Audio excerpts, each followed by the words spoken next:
एक नंबर सवाल है आपका, प्रकाश के किरणों के समूह को कहते हैं। बोर्ड मॉडल का सवाल है, एग्जाम में सवाल पूछ सकता है। प्रकाश के किरणों के समूह को कहते हैं, तो राइट आंसर हो जाएगा ऑप्शन नंबर बी, किरणपुंज कहते हैं। बी इसका राइट आंसर हो जाएगा। अगला सवाल देखते हैं। 2 नंबर सवाल है, प्रकाश की किरण गमन करती है। ये भी बोर्ड मॉडल का सवाल है, एग्जाम में सवाल यह पूछा है, आपको इसे भी याद कर लेना है।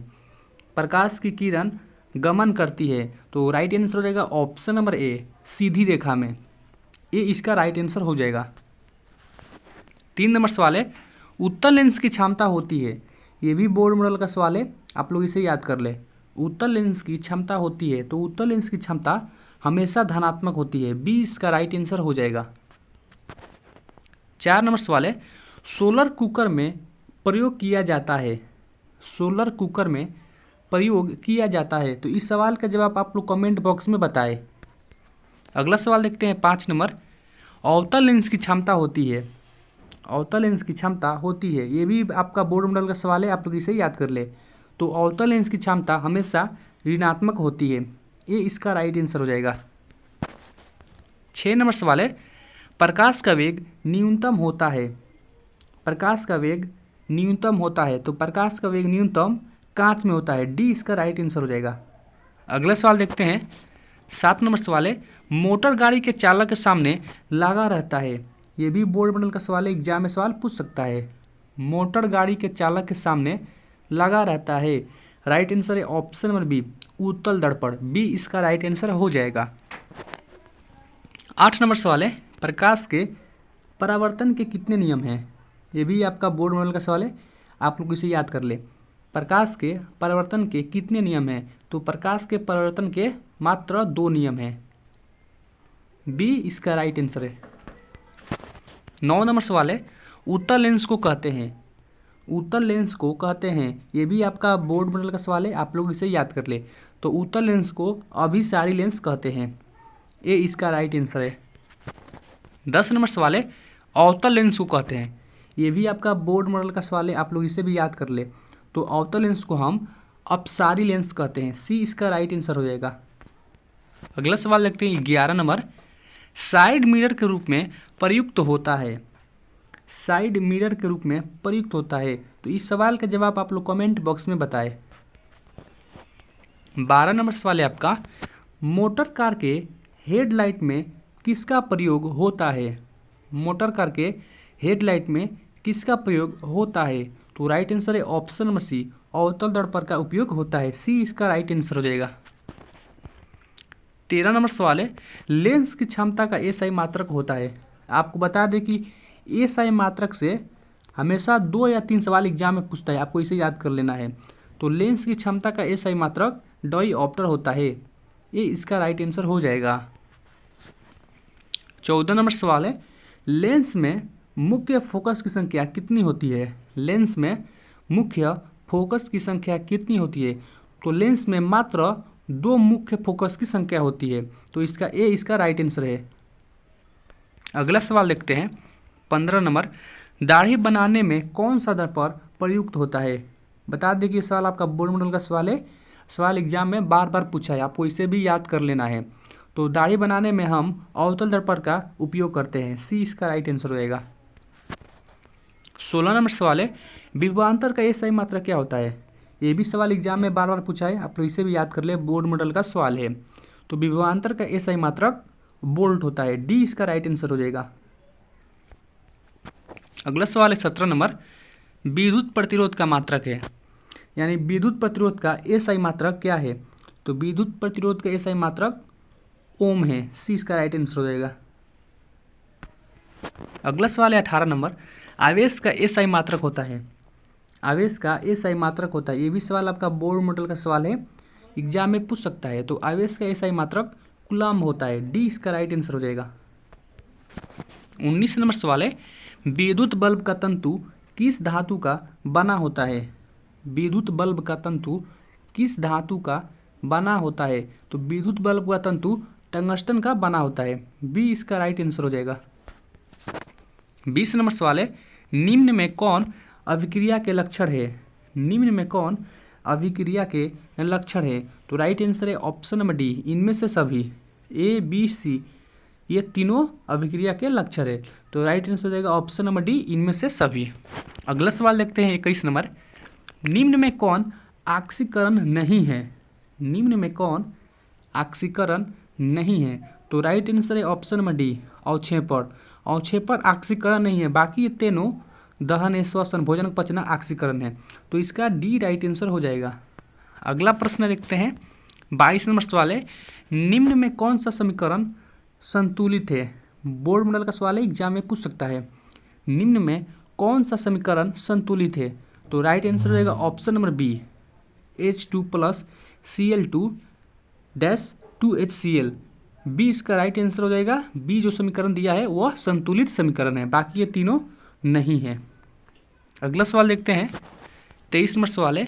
किसी पदार्थ को ऑक्सीजन से अभिक्रिया कर जलने की क्रिया को कहते हैं?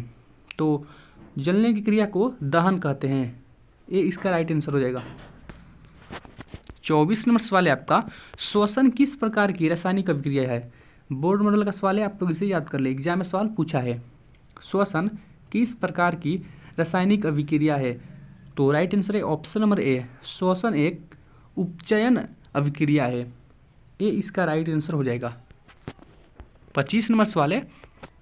भोजन का पचना तथा पकाना किस प्रकार की अभिक्रिया है? भोजन को पचाना तथा पकाना किस प्रकार की अभिक्रिया है? तो राइट आंसर है ऑप्शन नंबर सी, ऑक्सीकरण, जिसे उपचयन अभिक्रिया भी कहते हैं, सी इसका राइट आंसर हो जाएगा। 26 नंबर सवाल है। उपचयन अपचयन अभिक्रिया को क्या कहते हैं? बोर्ड मॉडल का सवाल है, आप लोग इसे याद कर लीजिए, एग्जाम में पूछ सकता है। उपचयन अपचयन अभिक्रिया को क्या कहते हैं? तो उसे रेडॉक्स अभिक्रिया कहते हैं, ये इसका राइट आंसर हो जाएगा। 27 नंबर सवाल है। अवशिष्ट भोजी का कौन सा उदाहरण है? अवशिष्ट भोजी का कौन सा उदाहरण है? तो अवशिष्ट भोजी का केचुआ उदाहरण है, बी इसका राइट आंसर हो जाएगा। अगला सवाल देखते हैं आपका 28 नंबर है। प्रकाश संश्लेषण के समय निष्कासित ऑक्सीजन आता है? प्रकाश संश्लेषण के समय निष्कासित ऑक्सीजन आता है, तो राइट आंसर है ऑप्शन नंबर डी, पानी से, डी इसका राइट आंसर हो जाएगा। 29 नंबर सवाल है। ग्लूकोज का निर्माण होता है? ग्लूकोज का निर्माण होता है, तो राइट आंसर है ऑप्शन नंबर बी, अप्रकाशित अभिक्रिया में ग्लूकोज का निर्माण होता है, बी इसका राइट आंसर हो जाएगा। अगला सवाल देखते हैं आपका 29 नंबर सवाल है। जैव प्रक्रम के अंतर्गत कौन आता है? जैव प्रक्रम के अंतर्गत कौन आता है? तो राइट आंसर है ऑप्शन नंबर डी, इनमें से सभी, पोषण भी, श्वसन भी, उत्सर्जन भी, ये तीनों जैव प्रक्रम के अंतर्गत आता है, आप इसे याद कर ले, बोर्ड मॉडल का सवाल है ये भी। 31 नंबर सवाल है आपका। निम्न में कौन पोषण की विधि है? निम्न में कौन पोषण की विधि है? राइट आंसर है ऑप्शन नंबर डी, ए और सी, स्वपोषण और पर्णपोषण दोनों क्या है? पोषण की विधि है, तो इसका डी राइट आंसर हो जाएगा। 32 नंबर सवाल है। फेफड़ा का आकार होता है? फेफड़ा का आकार होता है, तो फेफड़ा का आकार शंक्वाकार होता है, फेफड़ा का आकार शंक्वाकार होता है, 20 का राइट आंसर हो जाएगा। आप लोग इसे याद कर ले, बोर्ड मॉडल का सवाल है, ये भी एग्जाम में पूछा है। 33 नंबर सवाल है। प्रकाश संश्लेषी अंगक इनमें से कौन है? प्रकाश संश्लेषी अंगक इनमें से कौन है? तो राइट आंसर है ऑप्शन नंबर सी, हरित लवक, सी इसका राइट आंसर है। 34 नंबर सवाल है। छाया में पनपने वाले पौधों को क्या कहते हैं? छाया में पनपने वाले पौधों को क्या कहते हैं? तो राइट आंसर है ऑप्शन नंबर बी, सियोकाइटस कहते हैं, बी इसका राइट आंसर हो जाएगा। 35 नंबर सवाल है। वृक्क किस जैव प्रक्रम का हिस्सा है? वृक्क किस जैव प्रक्रम का हिस्सा है? तो इस सवाल का जवाब आप लोग कमेंट बॉक्स में बताएं। 36 नंबर सवाल है। इनमें कौन प्रकाश स्वपोषी है? इनमें कौन प्रकाश स्वपोषी है? तो इसका राइट आंसर है ऑप्शन नंबर सी, ए और बी दोनों, सभी हरे पौधे और कुछ प्रोटीन, ये क्या है? प्रकाश स्वपोषी है। अगला सवाल देखते हैं 37 नंबर सवाल है। कार्निया के पीछे एक संरचना होती है? कार्निया के पीछे एक संरचना होती है। तो राइट आंसर हो जाएगा ऑप्शन नंबर डी, उसे परितारिका कहते हैं। डी इसका राइट आंसर हो जाएगा। 38 नंबर सवाल है, मानव नेत्र में किस प्रकार का लेंस पाया जाता है। आपको बता दें कि सवाल बोर्ड मॉडल का सवाल है, एग्जाम में बार बार पूछा है, आपको इसे याद करना है। तो मानव नेत्र में उत्तल लेंस पाया जाता है, ये इसका राइट आंसर है। 39 नंबर सवाल है, तारों के टिमटिमाने की व्याख्या किस सिद्धांत पर आधारित है। तो ये भी आपका बोर्ड मॉडल का ही सवाल है, एग्जाम में पूछा है। तारों के टिमटिमाने की व्याख्या किस सिद्धांत पर आधारित है। तो राइट आंसर है ऑप्शन नंबर ए, अपवर्तन के सिद्धांत पर आधारित है, ये इसका राइट आंसर हो जाएगा। 40 नंबर सवाल है, दृश्य प्रकाश में किस वर्ण का तरंगदैर्घ्य अधिकतम होता है। यानी दृश्य प्रकाश में किस रंग का तरंगदैर्घ्य अधिकतम होता है। तो आपको बता दें कि ये भी आपका बोर्ड मॉडल का सवाल है, एग्जाम में सवाल पूछ सकता है। तो राइट आंसर हो जाएगा ऑप्शन नंबर बी, लाल रंग का तरंगदैर्घ्य सबसे अधिक होता है और बैंगनी का सबसे कम। अगर आप चैनल पे पहली बार आए हैं, चैनल को सब्सक्राइब कर लें, वीडियो को लाइक करें, शेयर करें। मिलते हैं एक और नए वीडियो के साथ, तब तक के लिए जय हिंद, वंदे मातरम।